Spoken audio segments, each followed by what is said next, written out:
Hello दोस्तों, स्वागत है आपका हमारे चैनल पर। यदि आप A to Z स्टोरीज़ के साथ जुड़े रहना चाहते हैं तो आप हमें सब्सक्राइब कीजिए और बेल आइकन को ज़रूर दबाएं ताकि आपको आने वाली वीडियो की अपडेट मिलती रहे। विचार नहीं, भाव है महत्वपूर्ण। मेरे प्रिय आत्मन, शुक्रिया। ईश्वर के संबंध में मेरे क्या विचार हैं? इस संबंध में बोलने को मुझसे कहा गया है। ये सवाल ही थोड़ा कठिन है। कठिन इसलिए है कि शायद ईश्वर अकेली एक ऐसी अनुभूति है जिसके संबंध में कोई विचार नहीं हो सकते, और जो विचार रखता होगा ईश्वर के संबंध में, उसका ईश्वर से कोई मिलना नहीं हो सकता। ईश्वर के संबंध में सोचने का कोई उपाय नहीं है। ईश्वर को हम अपने सोचने का औचित्य, अपने सोचने का विषय नहीं बना सकते। और जब तक हम सोचते हैं, विचार करते हैं, तब तक ईश्वर का हमें कोई पता भी नहीं लग सकता और कोई पता नहीं मिल सकता। तो पहली तो कठिनाई ये है कि ईश्वर के संबंध में कोई विचार, कोई आइडिया, कोई धारणा, कोई कंसेप्ट नहीं हो सकता, क्योंकि बहुत सी धारणाएं हैं। ईसाई की धारणा, हिंदू की धारणा, बौद्ध की धारणा और बहुत लोगों के बहुत विचार हैं। लेकिन कोई भी धारणा परमात्मा तक नहीं पहुंचाती, ना पहुंचा सकती है। जहाँ तक मेरा विचार है वहाँ तक सिर्फ मैं ही मौजूद हूँ, और जहाँ तक मैं हूँ वहाँ परमात्मा के होने का कोई अवसर नहीं होगा। मुझे मिटना पड़ेगा, मुझे खोना पड़ेगा, उस परमात्मा में खोना पड़ेगा, मुझे समाप्त होना पड़ेगा उसकी रज़ा में, तो ही शायद उसे मैं जान पाऊँ जिसे हम परमात्मा कहते हैं। जीसस क्राइस्ट भी एक वचन में कहते हैं, जो अपने को बचाएगा वे अपने को खो देगा, और वे जो अपने को खो देते हैं अपने को बचा लेते हैं। बहुत से सूफी संतों ने कहा है कि तेरे घर का पता खोजते खोजते खोजने वाला खुद लापता हो गया।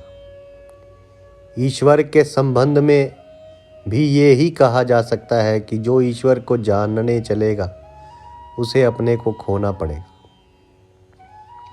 अपने सारे विचारों को, अपनी सारी मान्यताओं को, अपने सारे विश्वासों को, अपनी सारी बिलीव्स सब खो देने पड़ेंगे, और अंततः अपने को भी खो देना पड़ेगा, तो ही वह परमात्मा को जान लेने में समर्थ हो सकता है। इसलिए मैंने कहा कि ये बात थोड़ी कठिन है। मेरा ईश्वर के संबंध में विचार दो कारणों से कठिन है। एक तो इसलिए कि ईश्वर का कोई विचार नहीं हो सकता, और दूसरा इसलिए कि ईश्वर के समक्ष मैं नहीं हो सकता हूँ।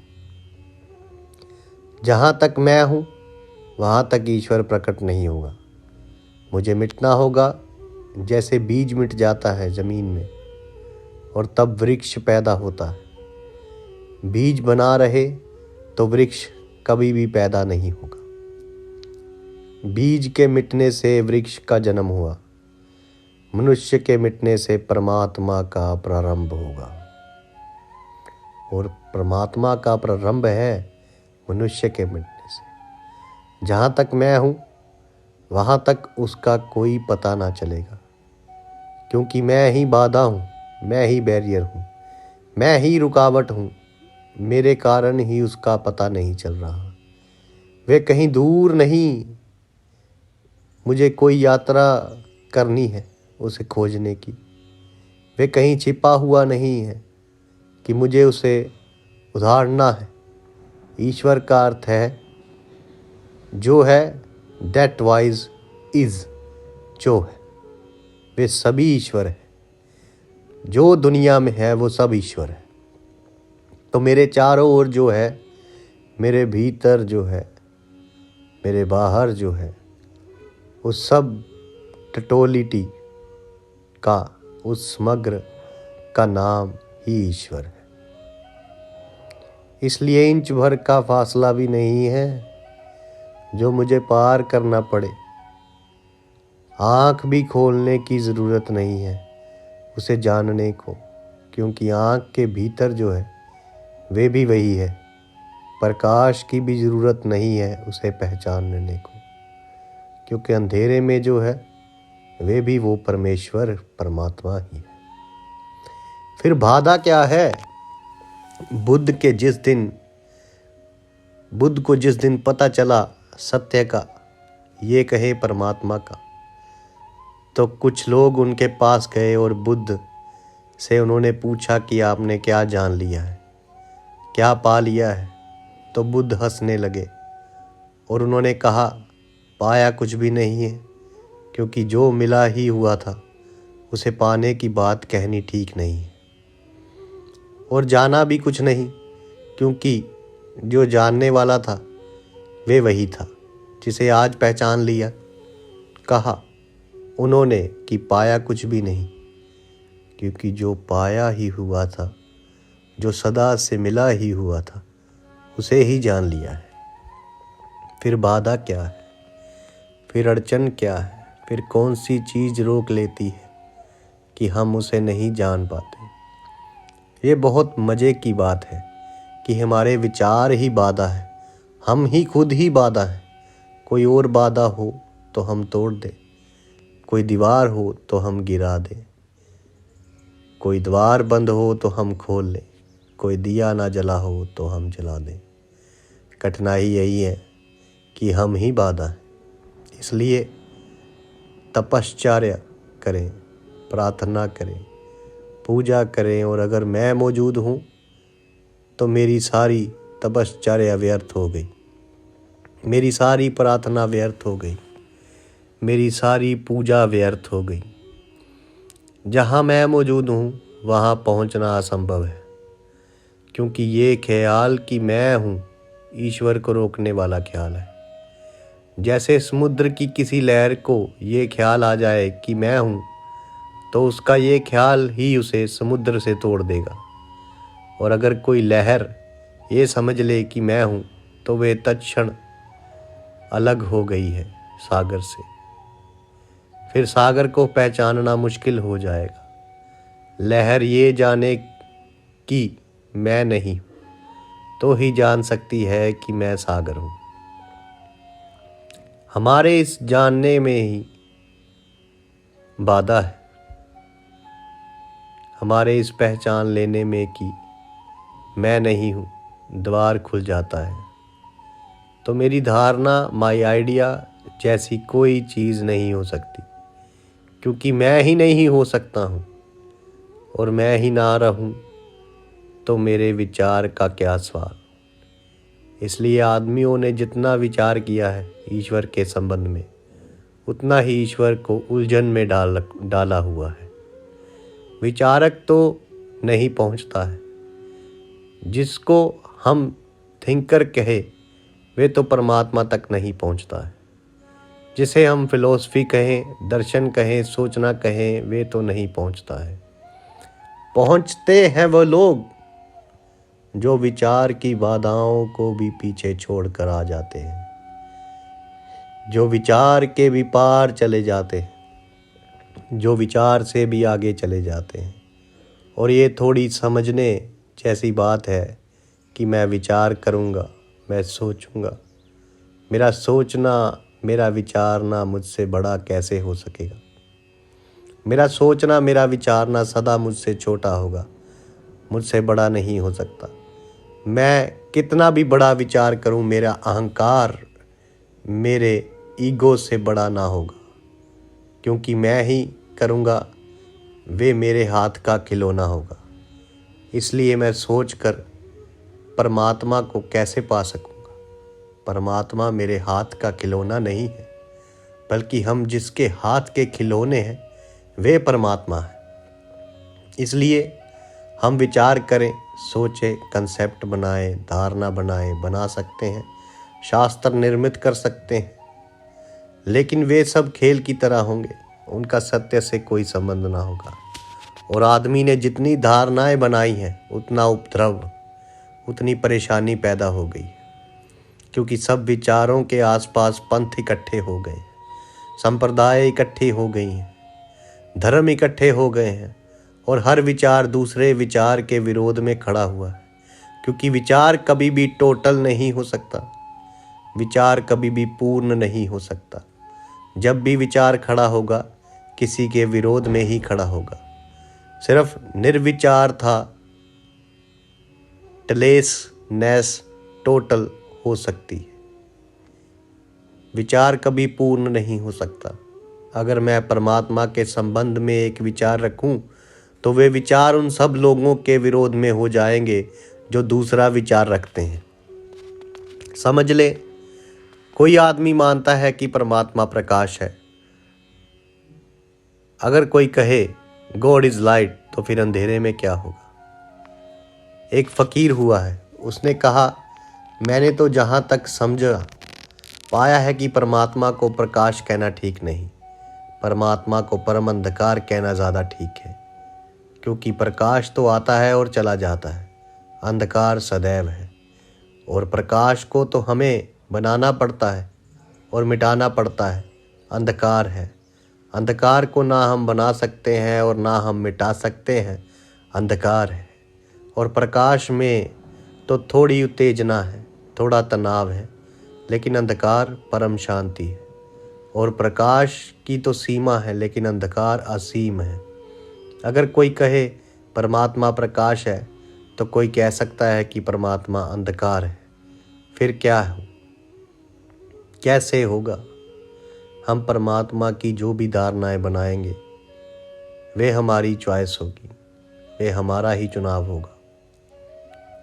और मनुष्य की कोई भी धारणा कभी भी अपनी विरोधी धारणा से मुक्त नहीं हो पाती। हम कोई भी धारणा बनाएंगे तो वे जो विरोधी धारणा है वे सदा मौजूद रहेगी।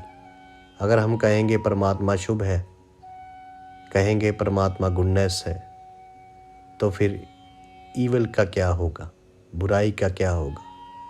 और तब हमें ये तो एक दूसरा परमात्मा, जिसको हम शैतान कहते हैं, बुराई का परमात्मा ईजाद करना पड़ेगा और कहना पड़ेगा कि वे शैतान है जो बुरा है, और हमारा परमात्मा अच्छा है और शैतान बुरा है। लेकिन शैतान भी है तो परमात्मा की स्वीकृति से ही हो सकता है, अन्यथा कैसे हो सकता है?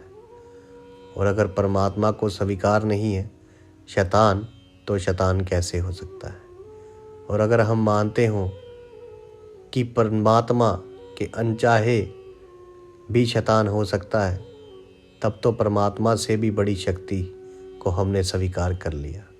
शैतान और भी बड़ा और शक्तिशाली हो गया। नहीं, अगर शैतान भी है, अगर ईविल भी है, तो परमात्मा की स्वीकृति से ही हो सकता है वो, क्योंकि उसकी स्वीकृति के बिना कुछ भी नहीं हो सकता। और परमात्मा बुराई को स्वीकार करे तो हम कठिनाई में पड़ जाएंगे। इसलिए जो कहता है परमात्मा गुडनेस है, वे आधे को चुन रहा है, आधे को छोड़ रहा है।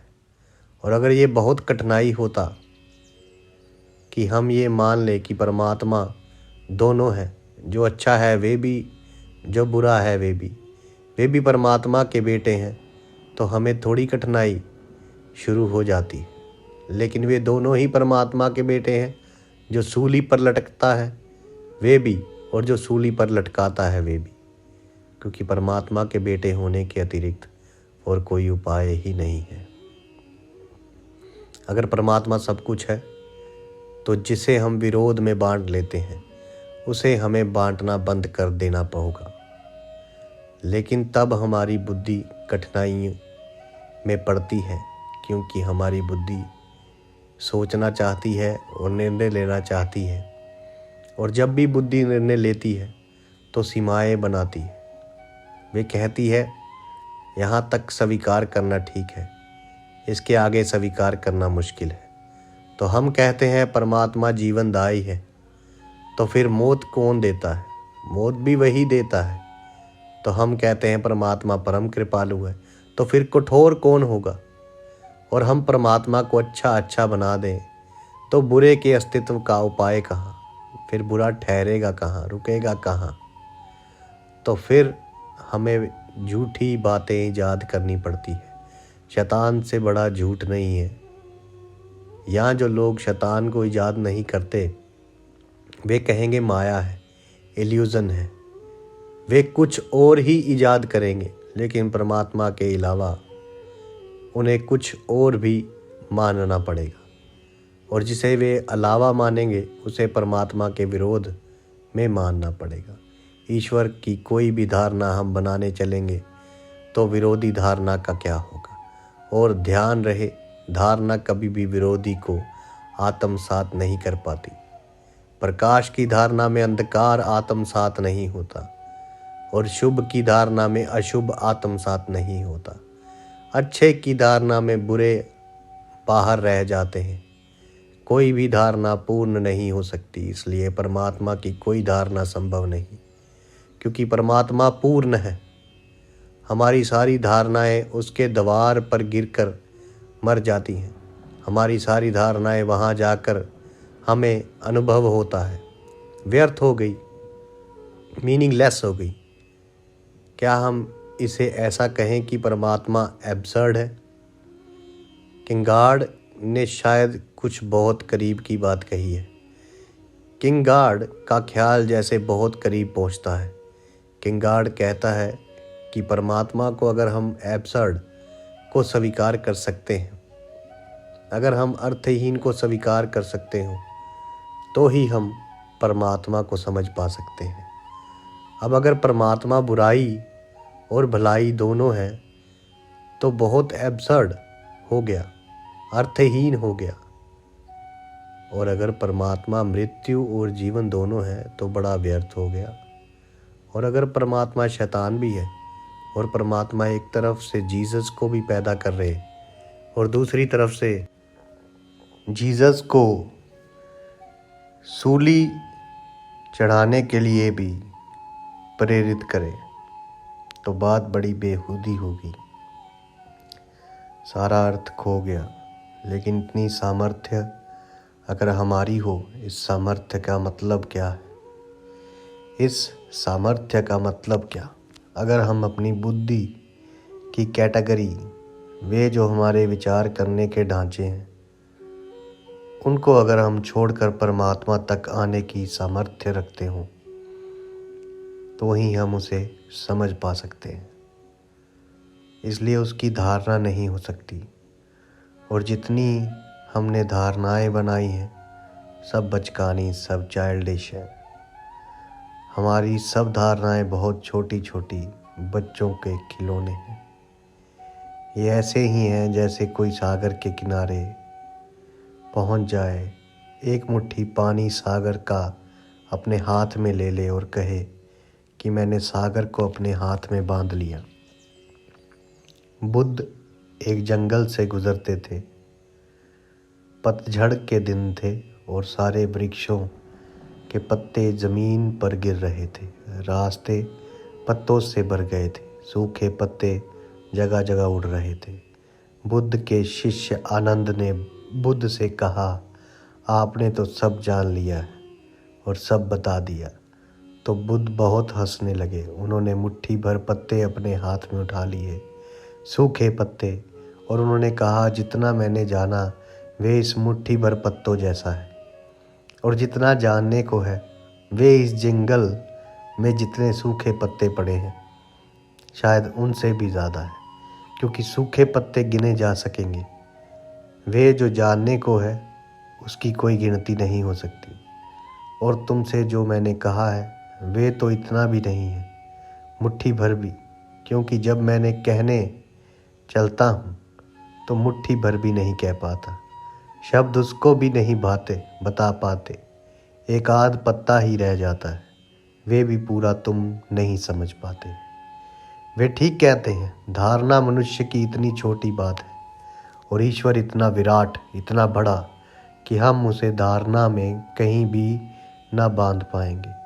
आइडिया इतनी छोटी बात है और ट्रुथ इतना बड़ा कि कोई आइडिया ट्रुथ नहीं हो सकता, लेकिन सभी विचार दावा करते हैं कि हम सत्य हैं और सभी आइडियोलॉजियाँ दावा करती हैं कि हमने सत्य को पा लिया है। इनके ये दावे मनुष्य को बहुत महंगे पड़े और इसलिए भविष्य में अब कोई दावेदार की ज़रूरत नहीं है। अब हमें दावेदार नहीं चाहिए जो कहे कि हमारा विचार ही सत्य है, क्योंकि ये सब दावेदार परमात्मा को खंड खंड कर देते हैं, टुकड़ा टुकड़ा कर देते हैं। ये सब दावेदार परमात्मा को एक रंग देना शुरू कर देते हैं। ये कहते हैं जो रंग हमने दिया है वही सच्चा परमात्मा है, जो रंग दूसरे ने देखा है वे सच्चा परमात्मा नहीं, जबकि सभी रंग उसके ही हैं। हमारी कोई भी धारणा उसे प्रकट नहीं कर पाती। और भी आश्चर्य की बात तो ये है कि हम धारणा भी कैसे बना लेते हैं। जो जानते हैं वे धारणा नहीं बनाते, जो नहीं जानते वही धारणा बनाते हैं। सब रंग उस परमात्मा के हैं। किसी को किसी रंग में मिलता है, किसी को किसी रंग में मिलता है। इसलिए धारणा ना बनाओ। यदि उसको जानना है तो उसके भीतर खोते जाओ, खोते जाओ, खोते जाओ। यदि आपको हमारी कहानियाँ अच्छी लगती हैं तो आप हमें शेयर कीजिए, सब्सक्राइब कीजिए और लाइक कीजिए। धन्यवाद दोस्तों।